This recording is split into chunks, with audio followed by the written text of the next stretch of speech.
하나님 말씀은 로마서 4장 1절에서 12절입니다. 좀 길고 내용이 많기 때문에 오늘은 교독으로 하겠습니다. 제가 먼저 읽고 성도님들이 다음 절 읽고 하면 되겠습니다. 그런즉 육신으로 우리 조상된 아브라함이 무엇을 얻었다 하리요? 만일 아브라함이 행위로서 의롭다 하심을 얻었으면 자랑할 것이 있으려니와 하나님 앞에서는 없느니라. 성경이 무엇을 말하느뇨? 아브라함이 하나님을 믿음에 이것이 저에게 의로 여기신 바 되었느니라. 일하는 자에게는 그 싹을 은혜로 여기지 아니하고 빚으로 여기거니와 일을 아니할지라도 경건치 아니한 자를 의롭다 하시는 이를 믿는 자에게는 그의 믿음을 의로 여기시나니 일한 것이 없이 하나님께 의로 여기심을 받는 사람의 행복에 대하여 다윗이 말한 바 그 불법을 사하심을 받고 그 죄를 가리우심을 받는 자는 복이 있고 주께서 그 죄를 인정치 아니하실 사람은 복이 있도다 함과 같으니라. 그런즉 이 행복이 할례자에게도뇨 혹 무할례자에게도뇨 대저 우리가 말하기를 아브라함에게는 그 믿음을 의로 여기셨다 하노라. 그런즉 이를 어떻게 여기셨느뇨? 할례시냐 무할례시냐? 할례시가 아니라 무할례시니라. 저가 할례의 표를 받은 것은 무할례시의 믿음으로 된 의를 인친 것이니 이는 무할례자로서 믿는 모든 자의 조상이 되어 저희로 의로 여기심을 얻게 하려 하심이라. 또한 할례자의 조상이 되었나니 곧 할례 받을 자에게뿐 아니라 우리 조상 아브라함의 무할례시에 가졌던 믿음의 자체를 좇는 자들에게도니라. 아멘. 할례와 강 건너 그리고 침례라는 제목으로 함께 말씀을 나누겠습니다. 유대인들은 자부심을 가지고 있죠. 먼저 우리는 하나님께서 선택한 민족이다. 하나님께서 왕이 되시는 하나님의 백성이다. 여기에는 다른 것과 비교할 수 없는 엄청난 자부심을 가지고 있습니다. 그것이 다른 이들에게는 교만으로 비춰질 정도로 그들의 어떤 정체성이죠. 유대인의 정체성입니다. 하나님의 민족, 하나님의 백성, 하나님께서 우리만을 선택하셨다. 그러므로 너희들 이방인들은 하나님 약속에서 제외된 자들이다. 하나님의 심판받을 자들이다. 그러나 우리는 택함을 받았다. 굉장한 그 자부심을 가지고 있는 것이죠. 그들이 또 유대인으로서 외적인 어떤 바깥으로 드러난 표식으로서 그들을 하나 되게 하는 것이 바로 오늘 읽은 본문 중에 있는 할례입니다. 할례. 헐례가 아니라 할례. 다윗과 골리앗의 싸움을 여러분 기억하시죠? 다윗이 어렸을 때지 않습니까? 소년시대 때. 골리앗이 나와서 사울 왕과 이스라엘 백성들을 모욕하고 그들이 믿는 여호와 이름을 모욕해도 아무도 대꾸하지 못합니다. 아무도 대항해서 싸우지 못합니다. 너무 크거든요.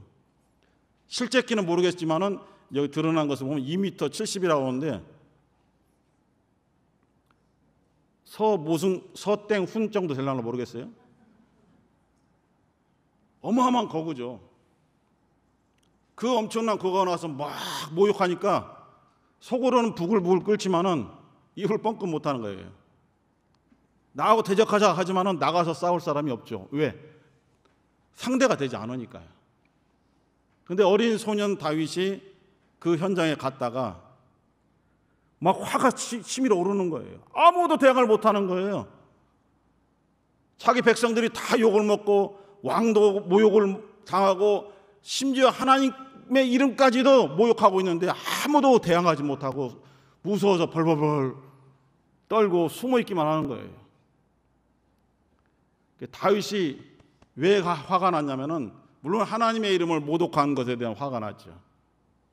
그런데 다윗이 말하기를 할례 받지 못한 자가 할례를 받지도 못한 자가 곧 하나님의 선택도 받지 못한 자가, 하나님의 약속도 소유하지 못한 자가, 하나님의 관심도 받지 못한 자가, 이렇게 할례 받지 못한 자가 하나님을 모욕하고 하나님이 다스리시고 격려하시고 양육하시는 이스라엘 백성을 모욕하는데도 아무도 대응하지 못하느냐. 나라도 나가겠다. 객관적으로는 싸움이 안 되죠. 너무 어리고 키가 작고 나이가 있어도 등치가 작기 때문에 상대가 안 되는데 내가 나가겠습니다. 그 정도로 이 할례에 대한 자부심이 대단한 거예요. 다윗도 우리는 할례 받은 사람들이다. 할례 받은 하나님의 백성이다. 이 할례가 굉장히 중요하죠. 2차 세계대전 때 동유럽, 모든 유럽에 숨어 살던 유대인들이 걸리잖아요. 물론 외모로도 표시가 나겠지만은 그들이 걸린 이유가 뭡니까? 할례 받은 것 때문에 딱 걸리잖아요. 그래서 수용소로 가서 많이 고문도 당하고 학살도 당하잖아요. 이 할례라는 것이 이들을 하나로 뭉쳐주는, 하나가 되게 하는 하나의 정체성, 공동체를 형성하는 중요한 거죠. 그것만으로 된 것은 아니지만은 굉장히 중요하죠. 이방인들을 사람 취급도 하지 않으니까. 그런데 이 바울 사도가 유대인들이 가장 자부심으로 갖고 있는 누구누구의 자손이다. 누굽니까? 아브라함. 아브라함이 우리 조상이다. 우리는 아브라함의 자손들이다. 여기에 대한 굉장한 자부심이 있는 것이죠. 그런데 그 아브라함을 언급하는 거죠. 아브라함이 하나님께 너 의롭다 라고 인정받은 그때가 할례를 받기 전이냐, 할례 받은 다음에 하나님께 인정받았느냐 라고 묻는 거죠. 뭐라고 써 있습니까? 할례 받기 전이죠. 무할례 시대, 무할례는 또 무슨 할례라? 무슨 할례가 아니라 할례를 받지 않았다는 거죠. 갈대아 우르 땅에 있을 때에 아브라함을 부르시잖아요. 아브라함아, 너는 너의 본토와 친척과 아비집을 떠나서 내가 너에게 지시한 땅으로 가라. 이렇게 말씀을 주셔서 아브라함이 하나님 말씀을 듣고 나오잖아요. 땅에 대한 약속, 내가 지시한 그 땅을 너와 너의 자손들에게 주겠다. 자손에 대한 약속, 너의 자손들에게 주겠다.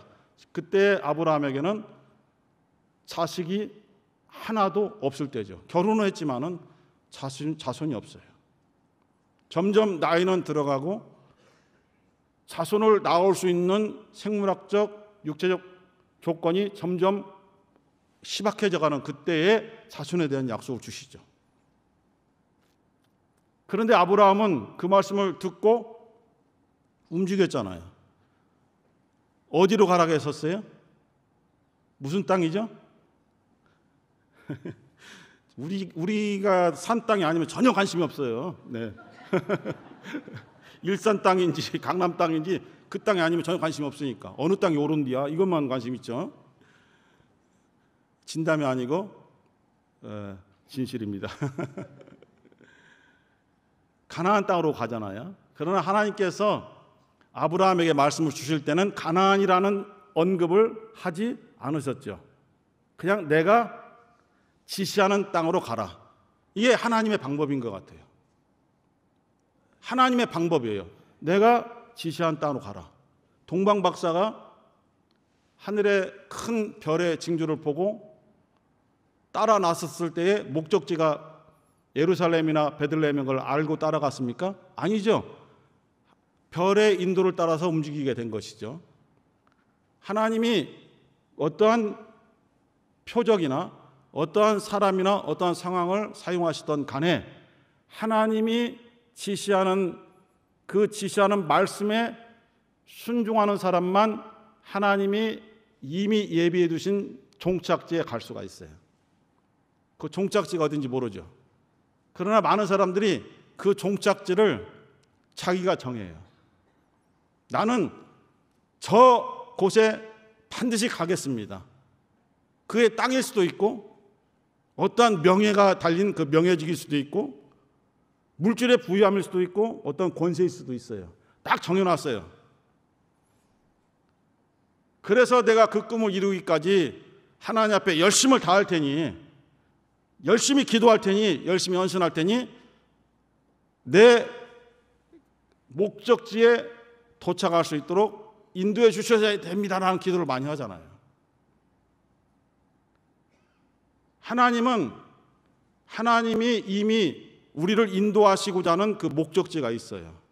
근데 그것을 잘 가르쳐 주지 않죠. 물론 크게 보면은 새 예루살렘, 하늘이 있죠.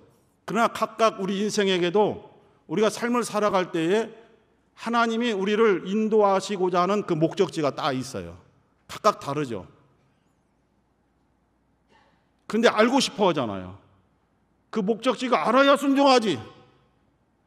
뭔가 좀 보여주셔야, 맛을 보아야 힘을 내서 따라가지 라는 생각을 많이 합니다. 그러나 하나님은 어떻게 움직이세요? 내가 말을 했을 때에 그 말씀을 의심하지 않고 순종하는가를 보시는 거예요. 이스라엘 백성들이 광야에서 40년 동안 어떻게 보면 방황이고 하나님 보실 때는 연단이고 또 멀리 우리가 볼 때는 필수적인 어떤 과정이었다라고 보여지고, 하지만 당사자들은 목적지가 어딘지를 모르는 거잖아요. 그냥 구름 기둥이 인도하는 대로 움직일 수밖에 없고 하나님이 이끌어 주시는 대로 살아갈 수밖에 없는, 그래서 이곳에서 어떠한 음식이 나는지, 어떠한 산출물이 있는지, 어떤 생산품이 있는지를 전혀 알지 못하잖아요. 하나님이 주신 만나로서 살아야 돼요. 하나님이 주신 생수로서 마시고 살아야 돼요. 그래서 오직 여호와로만 살 수밖에 없는 거예요. 그래서 주신 말씀이 사람이 떡으로만 살 것이 아니라 오직 하나님의 입으로 나오는 말씀으로 살 것이니라. 광야 시대에 광야 생활할 때 그 말씀을 주셨지만은 그 말씀이 그때 주어지고 효력이 끝난 것이 아니잖아요. 예수께서 그 말씀을 사용하시잖아요. 원수를 물리치실 때에 하나님이 하신 말씀이 아주 수천 년 전에 주어졌다 할지라도 효력이 그때로 끝나는 것이 아니라 세상 말로 하면 희한하게, 이상하게 수천 년이 지났는데도 오늘도 믿는 사람들에게 그 말씀이 딱 합해져지면은 생명력 있게 움직여요. 그 말씀이. 그래서 하나님의 말씀은 살았고 운동력이 있어서 좌우의 날선 어떤 것보다 더 예리하여, 자, 여러분들 수술에 들어갑니다. 혼과 영과 관절과 골수로 찔러 쪼기까지 하며 그 마음의 생각과 뜻을 감찰하시나니, 하나님 말씀은 오늘도 믿는 사람들에게 그렇게 역사하신다는 거예요. 할렐루야. 아브라함이 하나님의 말씀을 듣고 나아갈 바를 알지 못하지만은 따라 나섰다, 믿음으로 따라 나섰다라고 히브리서 11장 8절은 증거하고 있습니다. 그런데 하나님이 약속하신 약속이 현실로 나타나질 않는 거예요. 자손이 많은 것은 고사하고 한 명의 아들이라도 주셔야 되는데 없는 거죠. 그래서 아브라함은 자기 집에서 관리하던 종들 중에서 상당히 뛰어나고 지혜가 있고 통솔력 있고 관리력이 있는 한 사람을 딱 선택하죠. 그 사람이 바로 다메섹 엘리에셀이라는 사람입니다.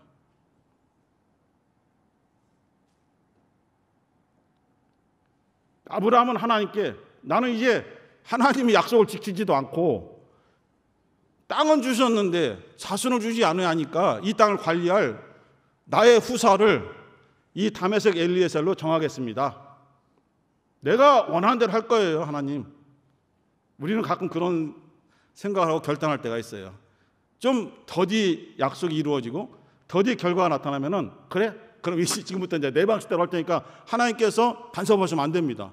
기다릴 만큼 기다렸어요. 기다릴 만큼 기다린 게 어디 있어요? 응답이 있을 때까지 계속 기다려야 되는 거죠. 그러나 하나님께서 안 돼. 그 다메섹 엘리에셀, 그 사람은 너의 후사가 될 수 없어. 너의 몸에서 날 자, 그 사람만이 너의 후사가 될 수 있어. 이게 이해가 되지 않는 거죠. 그래서 아브라함을 데리고 밤에 바깥으로 나가. 이 방에 있지 말고 나가봐. 그리고 하늘을 쳐다봐. 얼마나 많은 별이 있느냐. 지금은 잘 안 보여요. 서울에서는 밤에 나가도. 무슨 막 다른 뭐 네온 사인도 옛날 거구나. 하여튼 뭐 엄청난 빛 때문에 보이지도 않아요. 그러나 이 당시에 나가서 하늘을 보니까 셀 수 없어요. 하나님께서 아브라함에게 묻잖아요. 어느 별이 네 별이냐가 아니라 저 별 셀 수가 있어? 셀 수 없지. 내가 그렇게 많은 자손을 너에게 줄 것이야 라고 했는데 그때 창세기 15장 6절에 이렇게 써 있거든요. 아브라함이 그 말씀을 믿으니 하나님께서 아브라함의 믿음을 의로 여기셨느니라. 그것을 지금 바울이 지적하는 거예요. 그때 아브라함은 할례를 하기 전이거든요. 그것이 창세기 15장인데 창세기 17장에 가서 할례를 하거든요. 바울이 묻는 거예요.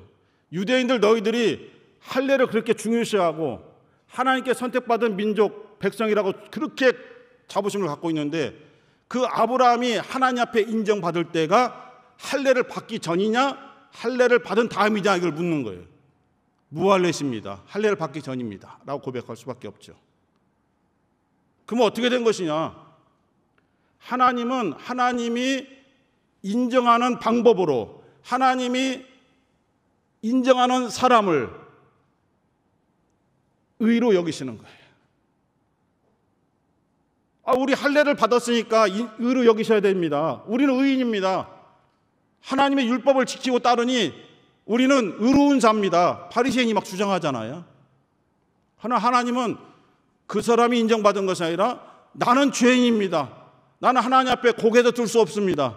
하나님 앞에 온전하게 신앙생활을 하지 못했습니다. 회개합니다. 하나님의 뜻대로 살고자 원합니다라고 고백하는 세리가 오히려 하나님께로부터 의롭다고 인정받았느니라라고 예수께서 말씀해 주셨잖아요.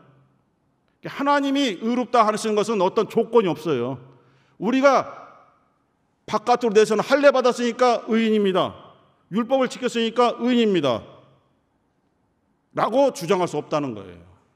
하나님의 말씀을 믿느냐 안 믿느냐를 보시는 것이지 네가 할례를 받았느냐 받지 않았느냐를 보시는 것이 아니라는 거예요. 그럼 할례는 무엇이냐? 바울이 말하기를 할례 받기 전에 하나님께로부터 의롭다고 인정받은 그 믿음에 따라서 그것을 외부적으로 바깥으로 공개적으로 증인들이 있는 곳에서 나타내는 표식이 할례다 이렇게 표현한 거예요.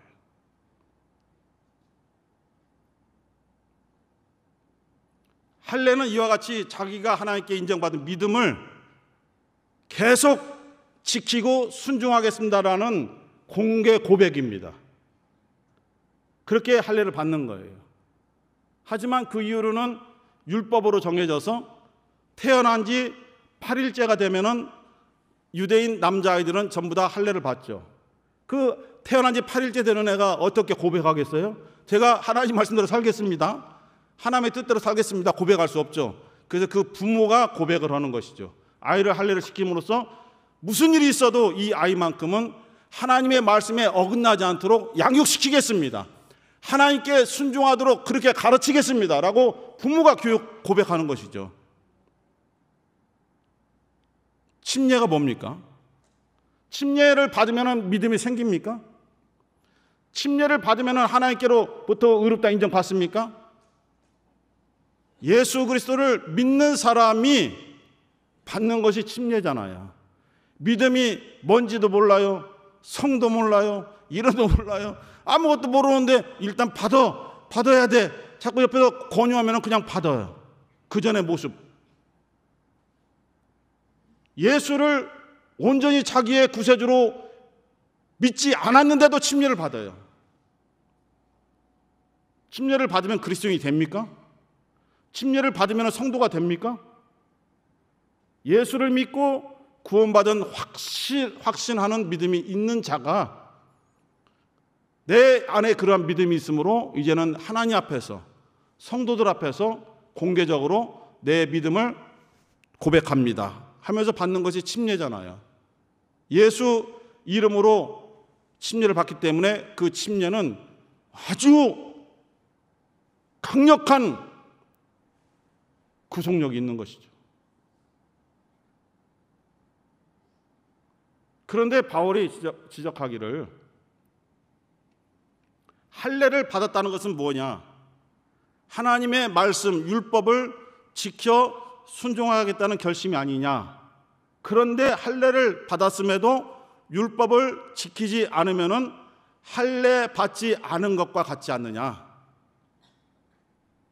겉으로 할례 받은 것이 뭐가 중요하느냐? 실제적으로 하나님의 말씀을 지키는 할례의 서약이 그대로 이루어지는 것이 중요하지, 할례만 받았다고 주장하는 것이 뭐가 그것이 하나님 앞에 의로운 것이냐? 하지만 할례를 혹시 받지 못했다 할지라도 그 이방인들이 하나님 말씀대로 살고 율법을 따라 살겠다고 결심하고 실제로 그렇게 행하면은 그 사람이 바로 할례 받은 사람이 아니겠느냐? 이것을 바울이 지적하게 된 거예요.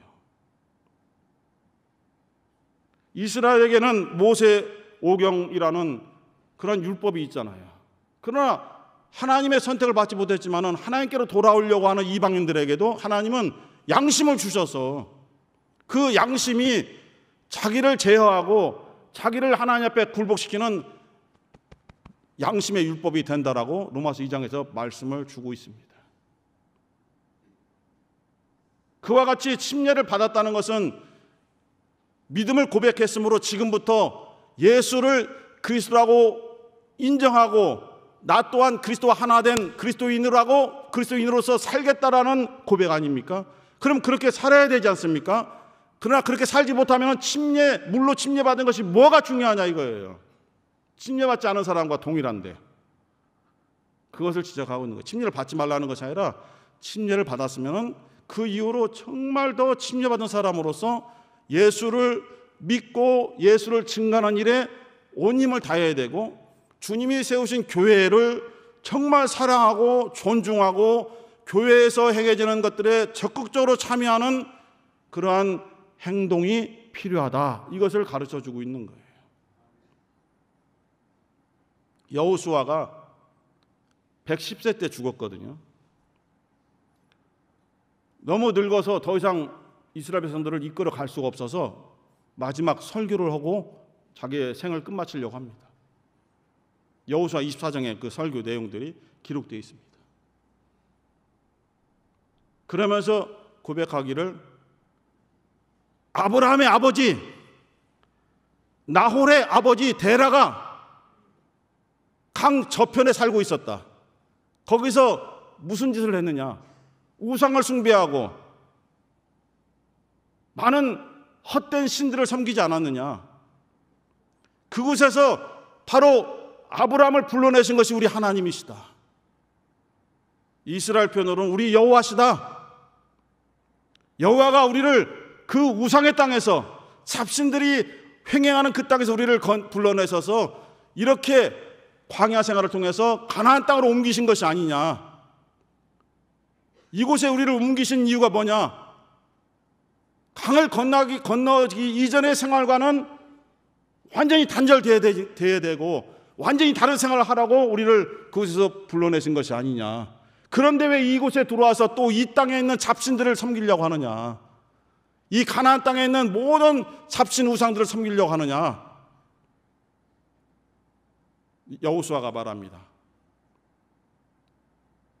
너희들이 정말 강 저편에 있는 그 신들을 섬기고자 한다면은 가라 이거야. 하지만 나와 내 집은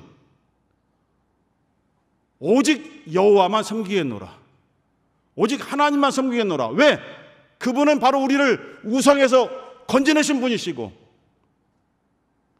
세상 중에서 우리를 건져내신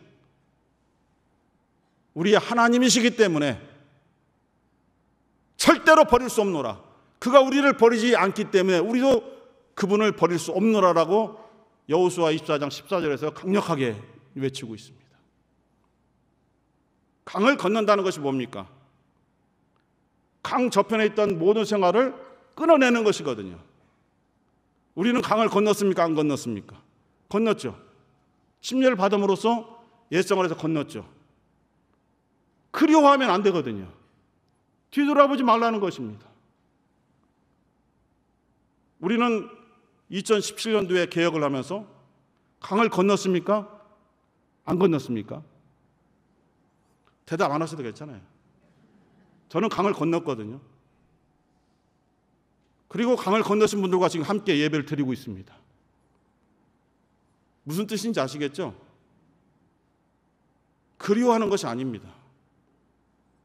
힘들고 어렵습니다. 하나님이 인도하신 땅에서 정착하는 것이 매우 힘듭니다. 여호수아가 치를 떨어요.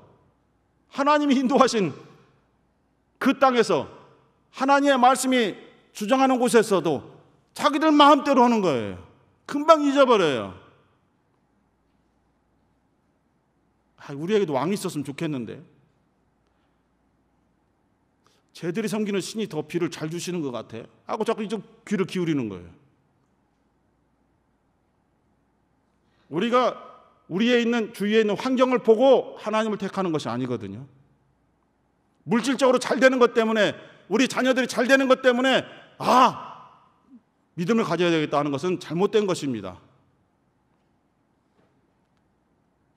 우리의 목적지는 하나님만 아셔요.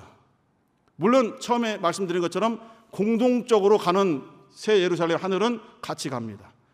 그러나 우리가 각각 인생을 살아가면서 우리에게 하나님이 무슨 뜻이 있는가, 하나님이 도대체 우리 가정에 어떠한 뜻을 세우셨는가를 알 수가 없는 거예요. 아무도. 그래서 기도하면서 믿음 생활하면서 하나님의 뜻을 알아가는 생활이 신앙생활입니다. 하나님의 뜻을 알려고 몸부림을 치는 거예요.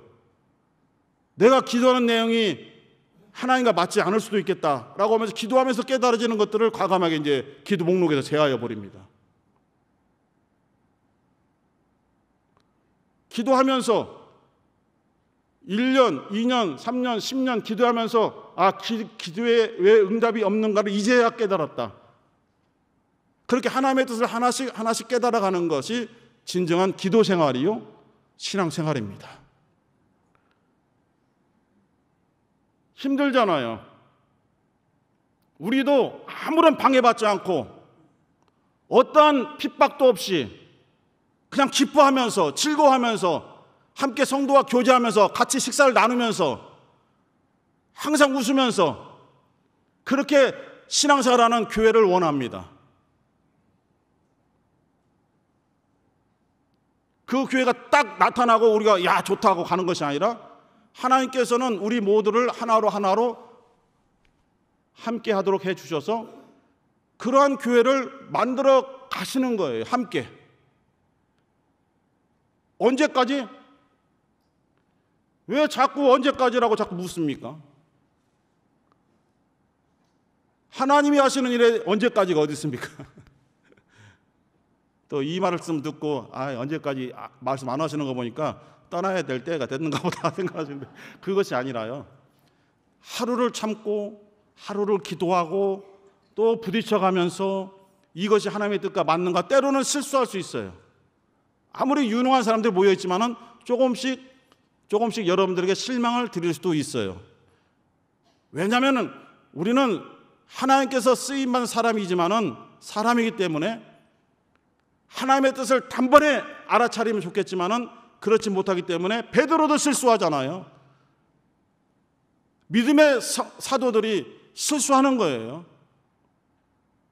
그러한 실수를 통해서 주님은 더 단단하고 주님의 뜻을 알아가며 후에 그 베드로를 잡아주시는 이유는 고생해서 너 이제부터 잘 살아, 이것이 아니라 그렇게 시험과 환난을 겪은 베드로에게 어려움을 당하는, 환난을 당하는 성도들을 맡겨주셨어요. 힘내라고. 베드로, 네가 겪은, 네가 당한 시험, 잘못, 실수, 이것들이 있지. 그때 하나님이 어떻게 해주셨어? 용서해 주셨잖아. 그리고 힘을 주셨잖아. 그것을 이 성도들한테 가르쳐 줘야 돼. 해서 쓴 것이 베드로 전서 후서 아닙니까? 성도들아, 시험이 오지만은, 불같은 시험이 오지만은 좌절하지 말자. 주님께서 함께 하시고 주님이 도와주신다. 저는 우리 개혁교회에게 그러한 말씀을 드리고 싶은 겁니다.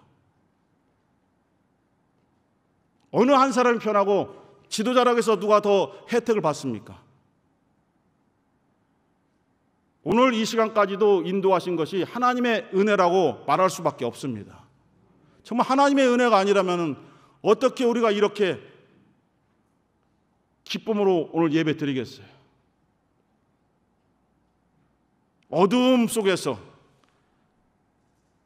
이 휴대폰의 불빛을 보고 저 바닥에 앉아서 엉망진창이 된 상태에서도 기쁨으로 예배 드리던 때가 과거형이 안 됐으면 좋겠습니다. 우리의 마음속에 그게 남아있거든요. 하나씩 자리를 정돈하고 하나씩 조명을 세워가고 하나씩 냉방과 난방을 세워가는 거예요. 얼마나 찜통 속에서 땀을 흘려가면서 우리가 예배 드렸습니까? 문을 다 열어놔도 얼마나 땀이 흘렀습니까? 그러나 그 땀을 결코 귀찮음, 짜증남, 싫음 이렇게 표현하지 않고 감사하다 이런 상황 속에서 예배 드릴 수 있다니, 이런 상황 속에서 함께한 성도가 이렇게 있다니 감사하다 감사가 계속 넘쳤지 않습니까? 그런데 시설이 좋아지면서 감사가 사라지고 짜증이 올라와. 조금 더 해주지. 에어컨이 5대 갖고 뭐해? 조금씩 좋아지니까 불만이 생기. 반대잖아요. 아주 안 좋을 때 불만이 생겨야 되는데, 아주 안 좋을 때는 믿음으로 감사함으로 일어났는데 조금씩 좋아지니까 계속 불평이. 이거 해줘라, 저거 해줘라. 속으로 말하고 가겠어요.